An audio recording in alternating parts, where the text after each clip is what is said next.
बुद्धभूमी foundation व बौद्ध विहार संघटना समन्वय समितीच्या वतीने 7 फेब्रुवारी 2025 रोजी त्यागमूर्ती माता रमाई आंबेडकर यांची भव्य जयंती मिरवणूक आणि पुतळा अनावरण सोहळ्याचे आयोजन करण्यात आले आहे।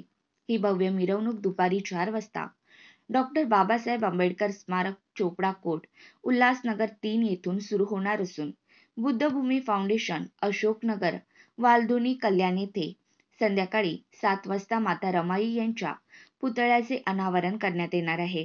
या ऐतिहासिक सोहळ्याला बहुसंख्येने उपस्थित राहण्याचे आवाहन आयोजकांनी केले आहे। कार्यक्रमाचे अध्यक्ष भंते गौतम रत्न महाथेरो असतील, तसेच प्रमुख मुख्य समन्वयक म्हणून विनायक आठवले, नवीन गायकवाड, इंजिनियर गौतम बस्ते, रोहिणी जाधव, सुमन मधाळे, साक्षी डोळस, छाया उमरे, डॉक्टर महेंद्र दहिवले, नूतन मोटखरे, विजय हळदे, मीरा सकपाळे, स्वाती गायकवाड, मीना गायकवाड, स्नेहा रोकडे, मंगल जाधव, डॉक्टर अलका पवार आणि इतर मान्यवर यांची उपस्थिती राहणार आहे। या महत्त्वपूर्ण कार्यक्रमाची माहिती आयोजकांनी 2 फेब्रुवारी 2025 रोजी पत्रकार परिषदेत दिली। आयोजकांनी मोठ्या संख्येने उपस्थित राहून माता रमाई यांच्या कार्याला अभिवादन करण्याचे आवाहन केले आहे। या स्मारकामध्ये आपण ज्या जागेवर बसलेलो आहोत त्या जागेवर माता रमाईचं जुनं घर असणार आहे। ते घर सगळ्यांना बघायला मिळेल।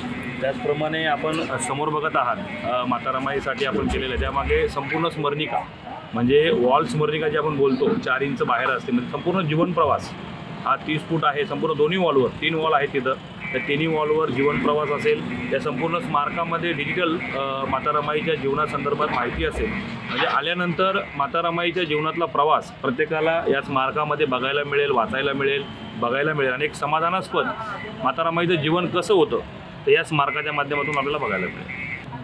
एस्टिमेट 50 लाखाचा आहे। आम्ही अंदाजी रक्कम 50 लाख रुपये ग्राह्य धरली होती। आतापर्यंत 20 लाखापर्यंत आपण लोकवर्गणीतून खर्च केलेला आहे। हे संपूर्ण लोकदानातून निर्माण झालेलं आहे। विविध वस्तू स्वरूपात लोकांनी दान केलेलं आहे, आर्थिक दान केलेलं आहे आणि त्यानुसार आपल्याला हे सगळं दानातून बघायला मिळते। त्याच्यापुढे दानदात्यांसाठी तुम्ही काही आवाहन करू इच्छिता?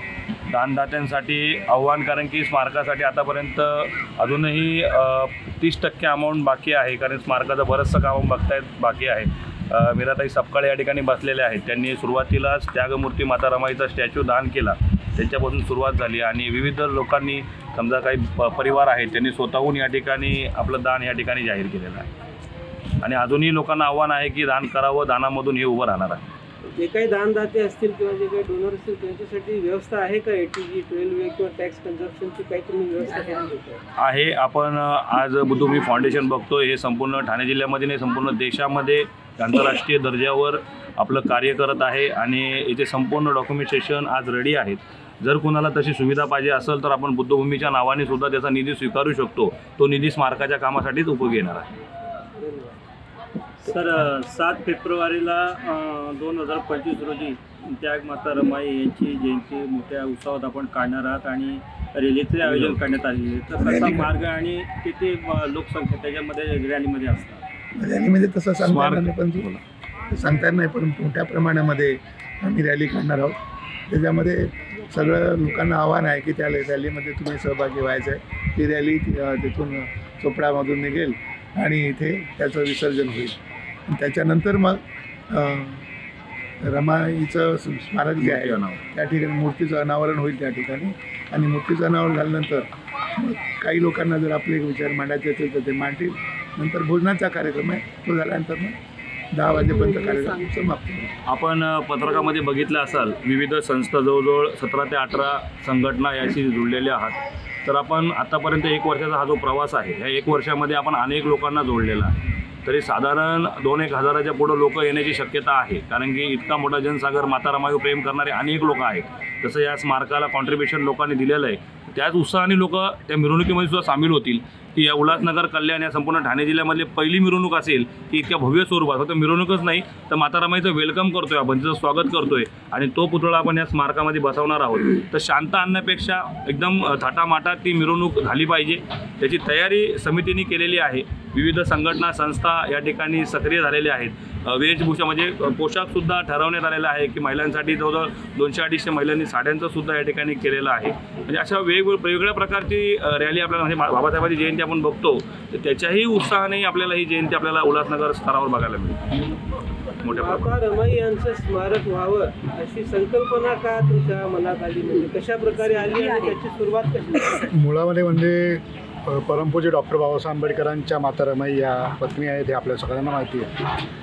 परंतु महाराष्ट्रामध्ये नव्हे, भारतामध्ये नव्हे तर विश्वामध्ये बाबासाहेबांचं नाव इतक्या मोठ्या प्रमाणामध्ये आहे आणि बाबासाहेबांचे अनेक म्हणजे करोडोमध्ये आपल्याला स्मारकं बघायला मिळतील. परंतु त्यागमूर्ती माता रमाईंचं स्मारक एक वरणगावमध्ये आहे जिथे त्यांचा जन्म झाला आणि त्यानंतर वरळी येथे त्यांचं निधन झालं. तिथे एक स्मारक आहे पण ते शासकीय अंडर जागेवर असल्या कारणाने ते मोठ्या प्रमाणे अजून झालेलं नाही आहे. तर आम्हाला असं वाटलं की आपण एवढा करोडोचा समाज आम्ही असं म्हणतो तर तो करोडोचा समाज माता रमाईंचं स्मारक का बरं बनवू शकत नाही. आणि त्या संकल्पनेतून आम्ही दादरला एका कार्यक्रमासाठी गेलेलो असताना आम्ही सगळे प्रमुख मुख्य समन्वयकांनी एक विचार केला की माता रमाईंच्या बुद्धभूमी फाउंडेशनमध्ये आंतरराष्ट्रीय भूमी आहे, त्या भूमीमध्ये आपण स्मारक का बांधू नये. आणि इतका समाज आहे आपल्याकडे, मोठा दानदाते समाज आहे, त्याच्यामुळे ह्या कष्टाच्या पैशातून म्हणजे लोकांच्या जे ते पैसे कमवतात त्यातून सगळ्यांकडून जाऊन दारोदारी जाऊन आम्ही दान जमा केलं. त्याच्यामध्ये आपण नवीननेसुद्धा सांगितले की अनेक दानदात्यांचे इथे कॉन्ट्रीब्युशन आहे. इथे अनेक दानदाते इथे जागेवर येऊन सुद्धा दान देतात. दुपारी एका दानदात्याने येऊन इथे रमाईंचं इथे घर असणार आहे, ते घर दान केलं त्यांनी. असे दानदाते आपल्याकडे अवेलेबल आहेत आणि माता रमाईंमुळे सगळ्यांची घरं आज आहेत. आमच्या अंगावरचं वस्त्र, आम्ही जे खातो ते अन्न, आम्हाला असं वाटतं की माता रमाईंमुळे, त्यामुळे माता रमाईंचं स्मारक झालं पाहिजे. येणाऱ्या पिढ्यांसाठी हे स्मारक एक प्रेरणादायी असणार आहे, जेणेकरून माता रमाईंच्या संस्कारांमुळे अनेक घरं फुलतील असं आमचं मानणं आहे आणि ती संस्कृती आम्ही निर्माण करतो. माता रमाई यांची मूर्ती तुम्ही बनवायला दिलेली आहे, तर ती कुठे दिलेली आहे आणि कुठल्या धातूची किंवा कशाच्या वस्तूची असेल किंवा ती किती उंच मूर्ती असेल त्याबद्दल थोडी माहिती द्या. माता रमाईंची 3.5 फुटी पंचधातूची मूर्ती दिलेली. आताच नवीननी सांगितली की ताईंनी ती मूर्ती त्यांच्या आईच्या आठवणीतून दान केलेली आहे आणि ती मूर्ती पुणे येथे SK स्टुडिओ आहे आणि डिझायनर कांबळे म्हणून आहेत, त्यांच्या हातून ती मूर्ती बनते. 7 तारखेला त्या मूर्ती इथे अनावर होणार आहे. मी आत्ताच आपल्या सगळ्यांना इथे आमंत्रित करतो त्या कार्यक्रमासाठी. आणि अत्यंत सुंदर असा ती मूर्ती म्हणजे आपली टीम जाऊन पाहून आलेली आहे. ती मूर्ती अत्यंत सुंदर मूर्ती आपण बनवतो. अजून एक निधी संकलनासाठी आतापर्यंत समितीने जवळजवळ 4 उपक्रम घेतले. सर्वप्रथम पावा हा कार्यक्रम आत्रे हॉलला घेतला, तिथून बऱ्यापैकी सुरुवातीला निधी जमा झाला.